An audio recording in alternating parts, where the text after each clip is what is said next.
Sometime in the fall of 2023, the Global Outreach Team, or the GO team, began to search for a location that we thought would be a good fit for the Bethel family to experience some kind of cross-cultural ministry. At first, we wanted to work with some of our global outreach partners, but we didn't find a good viable option, and so we began praying and searching. And then early in 2025, an opportunity came up to move or to look into Belize, the country of Belize, as an option. Well, we wanted to see how what options were available, who we might work with, would it be a good complementary relationship, and so Belize was on our target, on our radar, and so we took an exploratory trip to Belize. It was a small team of 5 people: Matt Baker, John Erickson, Joy and Rob Pausch, and Steve Torgerson. We wanted someone from the pastoral staff, so Matt fit that bill. John Erickson from a dental medical perspective. We wanted to look into were there medical options that we could consider. Joy is a registered a nurse, and so we wanted her to come along. We wanted a woman's perspective. We tried to get another woman to join us, but that just didn't work out because we wanted some good balance between male and female perspectives. Rob was an active part of the Haiti team, especially working with Go Serve Global and their safety homes. That seemed like there might be a place where we could put up a safety home or 2 or more. We wanted Rob's perspective from a builder's and assembler's from his experiences.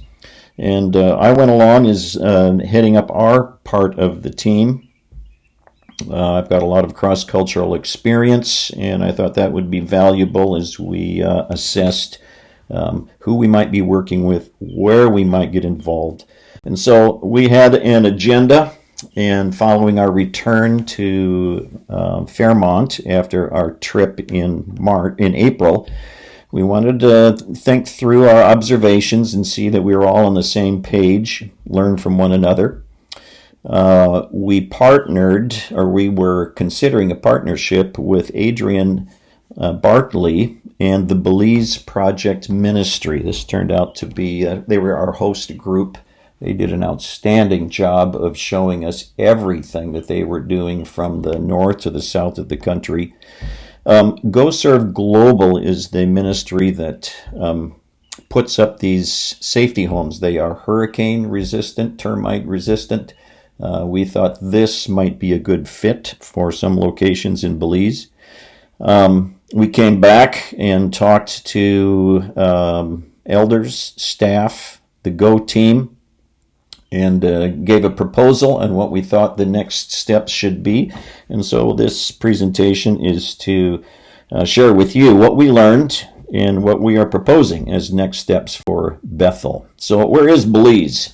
If you're familiar with the country of Mexico and that big peninsula that juts out into the Caribbean called the Yucatan Peninsula, Belize is just on the south part of that. It's the only country in Central America that does not have a Pacific Ocean coast border, and it's the only country in Central America that is English speaking. That appealed to us. It's a small country about the size of New Jersey, and the population is around 400,000, so it's not a heavily populated or densely populated country. Our travel there, we started off, flew out of Des Moines, Iowa, then to Houston, transferred planes, and flew from there to the international airport at a place called Belize City. Belize City is the largest city in Belize. It's not the capital. These 2 guys were our hosts. Adrian Bartley is the executive director for Belize Project. He's been doing coordinating short-term ministry teams in Belize for over 2 decades, almost 30 years.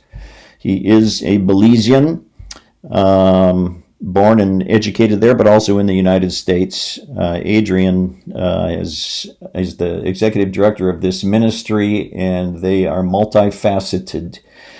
Fred Threet is a board member. He's an old friend of mine. We've known each other for over 30 years. Fred's familiar with our family and ministry, and he wanted to travel along with us to Belize to complement our experience. These two were excellent guides for our ministry.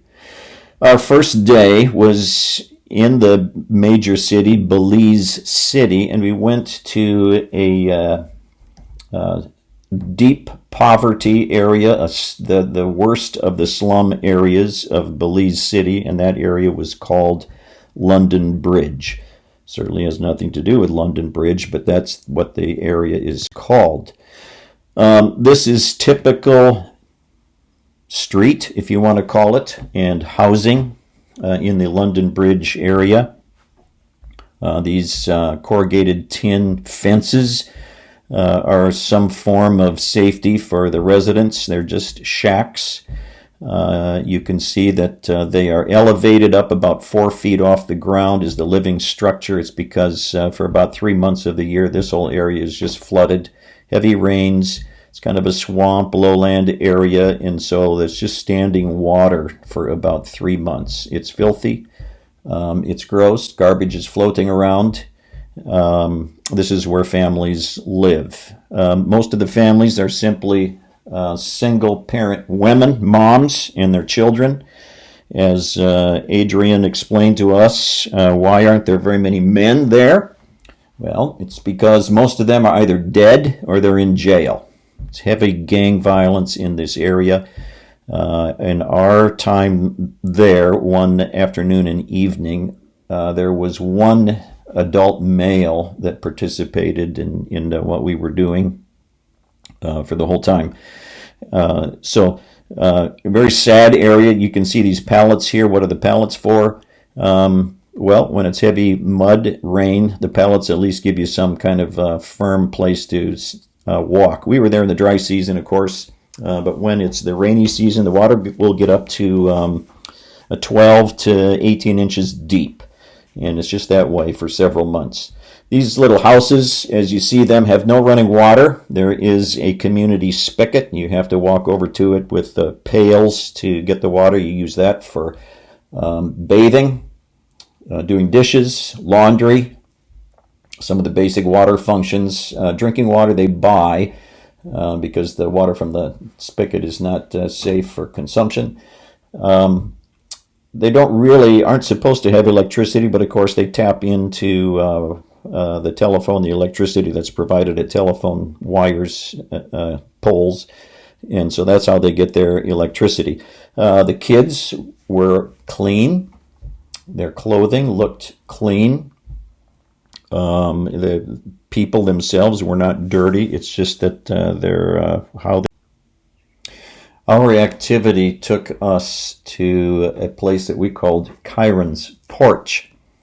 Kyron now he's a 17-year-old boy, but when he was 12 years old, his mom sent him on a little errand to get some food at a grocery store a few blocks away, and while he was there was gunfire, and he was accidentally shot in the neck, paralyzed from the neck down when he was 12, and for a couple of years, because these homes are about 4 feet up off the ground, he was homebound. He couldn't get out the door because there were just steps. And so last November, Fred Threet, one of our hosts, and Adrian, offered to build a deck or a porch so that Kyron could at least, in his wheelchair, be rolled out of the house and get outside.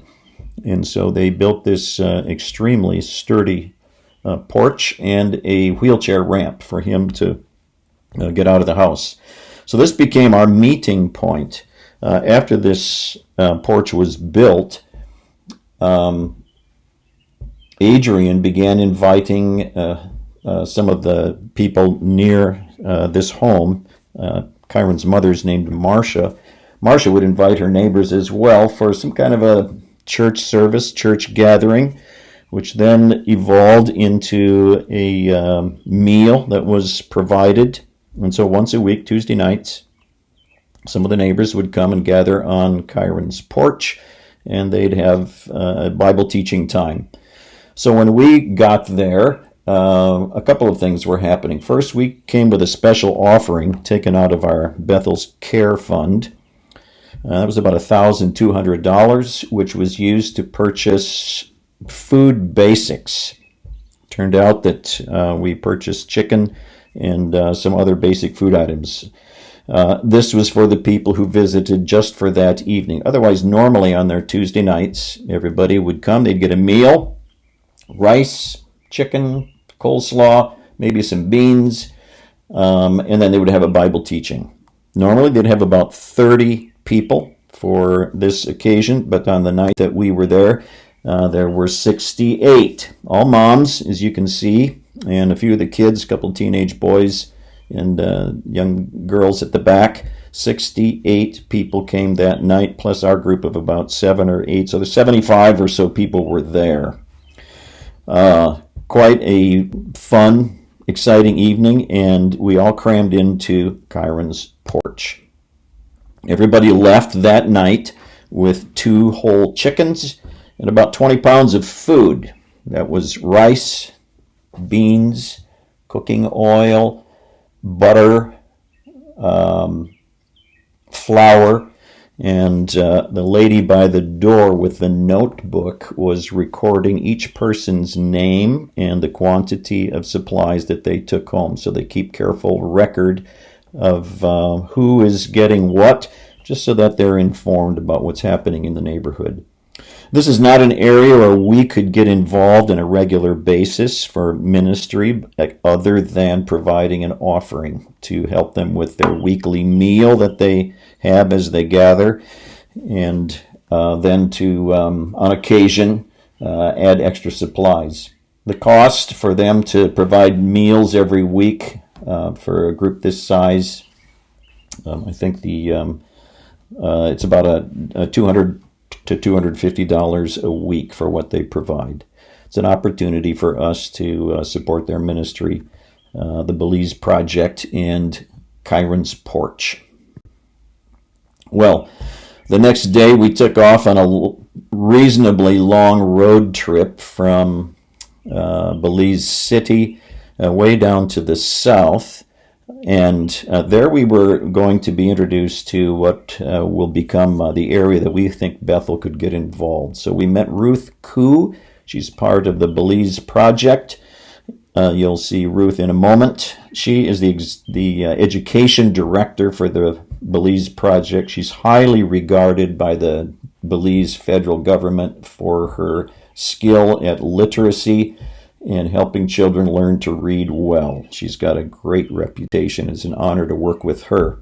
Way down in the south, we visited one of 3 Mayan schools that the government wants the Belize Project to help them build up literacy among the children. The literacy rate there is only 5%. The Belize Project worked with schools in the north, also rural schools, not Mayan. Mayan is a indigenous Indian group. You've heard of the Incas and the Aztecs. The Mayans are another one of those Indian groups from hundreds of years ago. They still maintain much of their cultural distinctiveness. All the kids at these schools that we visited are Mayan children, as are the teachers.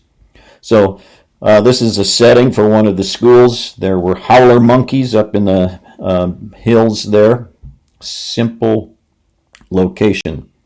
You can see how bare the walls are. Not much going on in terms of visuals for the kids. This was all of the chairs for grades 3 and 4.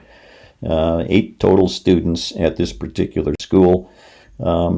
Mayan homes, traditional ones, they have ones that might look more familiar to you, but this is a traditional one, and you can see the vent up on the roof corner so they can have fires inside, and that will release the smoke. The little circle way down at the southern part of the country is where we spent much of, the whole morning of day 4, and this was a school, another Mayan school at a little community called Mabil Ha. Mabil is a sort of a transliteration for marble. Ha means springs, so its name comes from a water springs in the area where there is coming out of a marble area, so it's Marble Springs. This is where we wanted to see, will these safety homes be a good fit at this location? So here is the school, grades 1 to 6. The man in the orange shirt by the school and the man in the yellow shirt in the yard. There are 2 of the 3 teachers for this school, about 50 students in total. Here's a couple of the young ladies in about grade 3 or 4. Everybody's got this special writing mat on their desk to help them with phonics, learning the alphabet and how to put words together. This is the whole school assembled. You can see 2 of the 3 teachers now in their yellow shirts at the back. When we arrived at the school, we parked our van, and as we got out to walk across the lawn, you could hear a single voice stating a phrase, and then you'd hear a chorus of voices repeating it. Then the single voice would speak again with another phrase. The chorus of voices would repeat it. And as we listened, it became obvious, oh, this is a prayer. They are praying, and someone is leading them in prayer. And so we were invited into the school then for this assembly, and it turned out one of the children, each week for the school assembly, they are assigned to create a prayer of their own and then to share it with the school. And so they would read a phrase and have the school repeat it. This is a public government school, and they began their school assembly with one of the students leading in prayer. After we got into this room, then the principal, Mr. Kahl, invited another one of the girls to come up front and said, why don't you lead us in a song? There are no instruments, and so she just began singing a cappella, and they sang a praise song that we all recognized. This is a government school. No hesitation at all to speak about God, to talk about God, to begin the day in prayer. It was quite refreshing. And this is the school that the Belize Project asks us as a church to help them in 2 ways. One is to help provide housing for the principal of the school. The second is to help teach the children better literacy, to bump them up from their meager 5% literacy to something much more of a higher standard. Turns out Ruth Koo, who is standing, is the education director for the Belize Project. She has a fantastic reputation in terms of her literacy skills. There's a school in the north that the Belize Project has worked with for about 4 years, and they have bumped up the literacy in that school from 15% to 70%. It was such a remarkable change. The school was ranked number 2 in their province. There are 5 provinces or districts in Belize. They were ranked number 2, second highest literacy rate of all the schools in that district, thanks to Miss Koo and her team. And because they did such a remarkable job, the federal government tapped her and said, would you help us with other schools?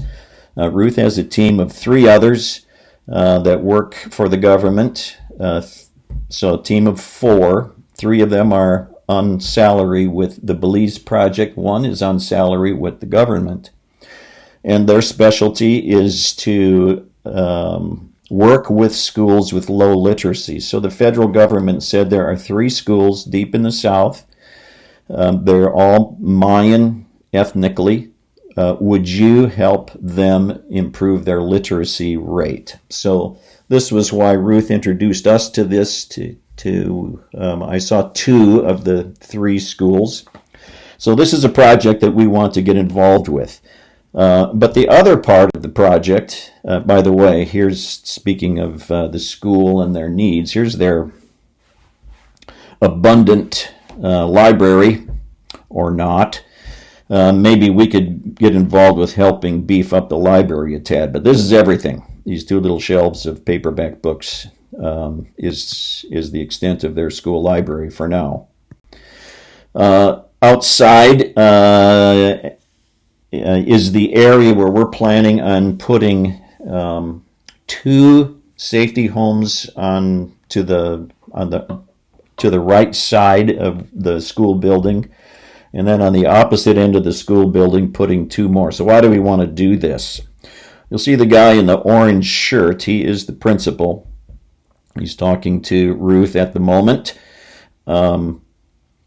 He rides his mode of transportation for all three of these teachers. Three teachers that teach 6 grades. They each have 2 grades, and then one of them serves as the principal. They each have a 125cc motorcycle that they drive to the school from their homes. The principal, Mr. Cowell, takes him about an hour and 45 minutes to get from his home to the school, another hour and 45 minutes back home at the end of the day when the weather is good. We were there during good weather times. They have more rain than in Belize City, London Bridge area. They have about 3 months of rain, and in the rainy season it takes him a good 2.5 hours or so to get to the school. He's committed to the school. He's been the principal and teaching there for 5 years. The other two teachers were about the same. These guys all three are also Mayan. They are committed to this community. They love what they do. They're not in it for money, obviously. Mr. Call told his supervisor, their government supervisor for their school district, he said, if you put a home here in this area for me, I'll move my family here, and this will be our community.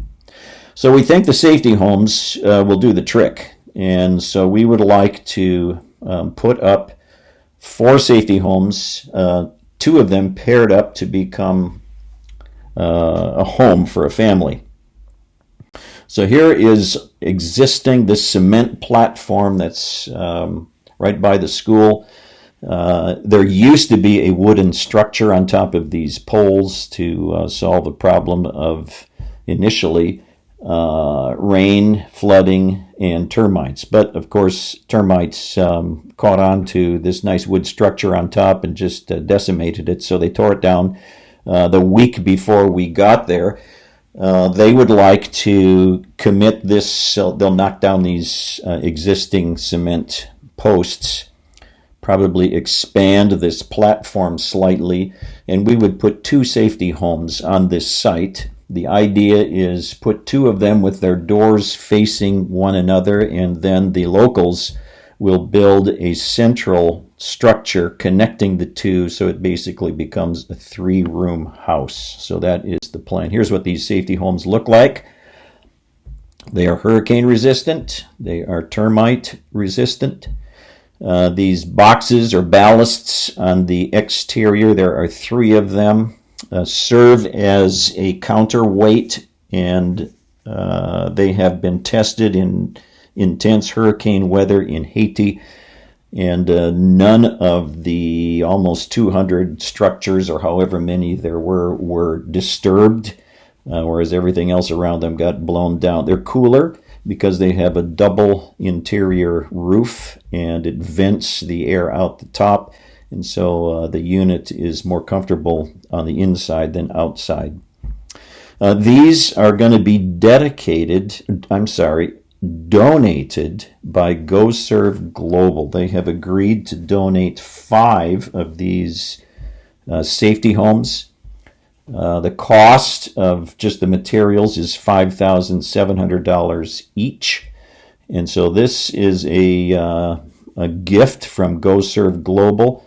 We then, if we participate in this, would be responsible for getting the materials to Mabil Ha, and the tools to put them up. So that's our plan, to provide housing for 2 teachers, the principal and someone else. And then we would come back later to address the literacy issue for the children. So a 2-step plan. The man on the motorcycle here, believe it or not, is the local king. We're not sure if that's the exact right designation for him, but he is the top political leader of their branch of the Mayan culture. He's even got a bona fide certificate signed by Queen Elizabeth stating as much. And then he's also the Nazarene pastor that's right in the area. The man who is the sort of like the president of the city council. There is no city. It's just a collection of residential houses or huts. He happens to be also the Baptist pastor. So they've got a Nazarene church and a Baptist church just across the street from the school, a third church called House of Prayers in the area. So it's all Protestant Christian influence in their community. The king here has offered one of his buildings as temporary housing for a team from our church to put up these safety homes. So he's very much in favor and wanting to be helpful. He's got 3 kids in the school and a little one at home. You can see Pastor Matt taking a break. Another form of a throne concept there. Anyway, those are the facilities when you have the need. Here's what we're thinking about. What is this funding project for this year and with these safety homes? The materials themselves are provided by GoServe Global. We want to purchase. It takes a 20-foot container to ship 5 of them to Belize. That's all it will fit in a 20-foot container.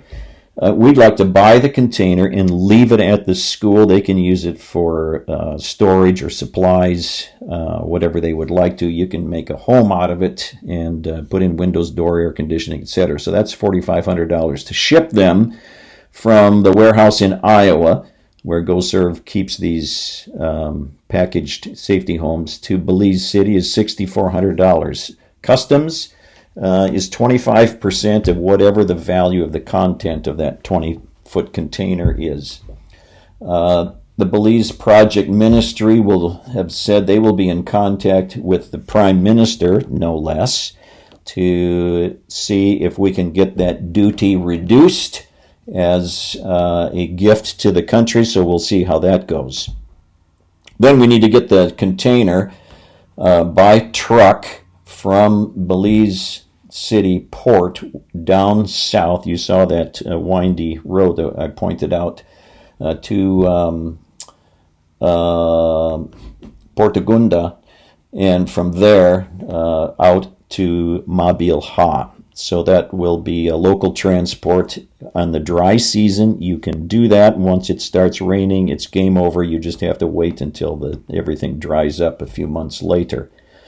We want to buy tools to assemble this and then leave them for their use. And so that's part of this. And then we'd like to fill in this 20-foot container with all the empty space with school supplies tucked into the open spaces. We think $3,000 will cover that. So the total package to set up these safety homes and get some school supplies to the school is $22,250.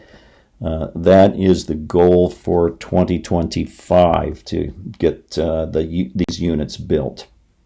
Well, the next day we took off from Punta Gorda and traveled way up to the north, almost up to the Mexican border, to a city called Corozal.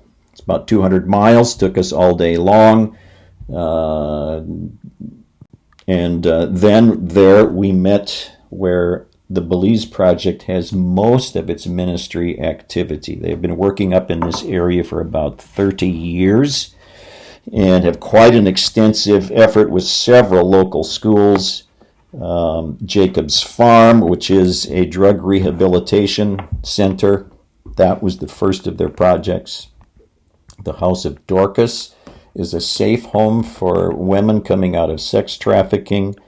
We visited many schools where the Belize Project literacy teachers are helping local schools with literacy. And then we had an interview with Reverend Pott, who is the chairman of a local denomination's executive committee, and they are seeing their denomination decrease in membership and in leadership. They need help with pastoral leadership training. We think we could help in that area as well. So, Jacob's Farm, drug rehab.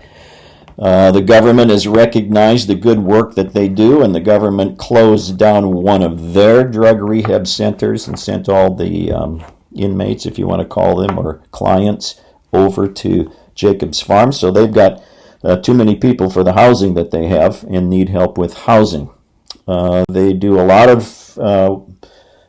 self-funding types of things. They've raised pigs, raised sheep, and they've got a tilapia fish farm where they sell the, I don't know what they're called, baby fish. And that's part of their income. The guy on the left is the director of the Jacob's Home. They have a chaplain that works with them, a very Christ-centered ministry, and they use a lot of things in alignment with Celebrate Recovery here. Mark Doss in the white shirt from Go Serve Global and Rob Pausch are talking to them about would a safety home be helpful to them to provide housing. So we think one of the safety homes that will be of the 5 will end up at this location. Here's our team. And so there were 2 people from Go Serve Global, and then, of course, Adrian and Fred at the back.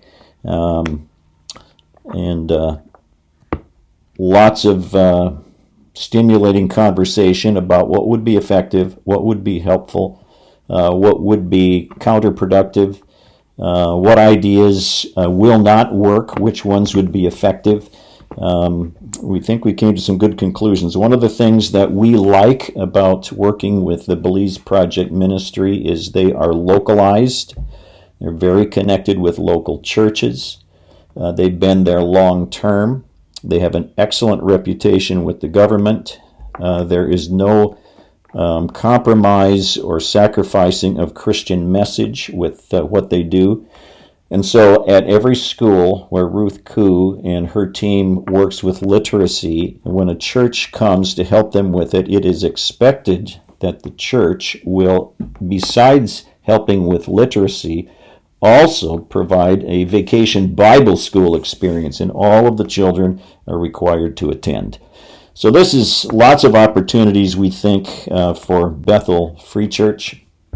Our first step is with the safety homes and getting those set up to help the principal, Mr. Kahl, down in Mabil Ha. Next year, we want to modify our approach and focus on schools, children, teachers, literacy, vacation Bible school. This could include teens from our church, whole families participating in this ministry, and of course individuals for sure. Ruth Koo works ahead of time with any church that is planning to help out with literacy in a school in terms of what you'll be teaching, what the expectations are. She said it's a very detailed plan, and so your church will know what they are doing before they arrive. Our last day was, we had a little break out at one of the islands, and then we caught a plane and flew back to Des Moines and drove home with a trip successfully completed. Once again, this is going to be the offering request to get us started for this year. And next year, the focus will not be on putting up facilities or buildings necessarily, but it's going to be on working with the children and the teachers at these schools among the Mayan culture in the most southern part of Belize.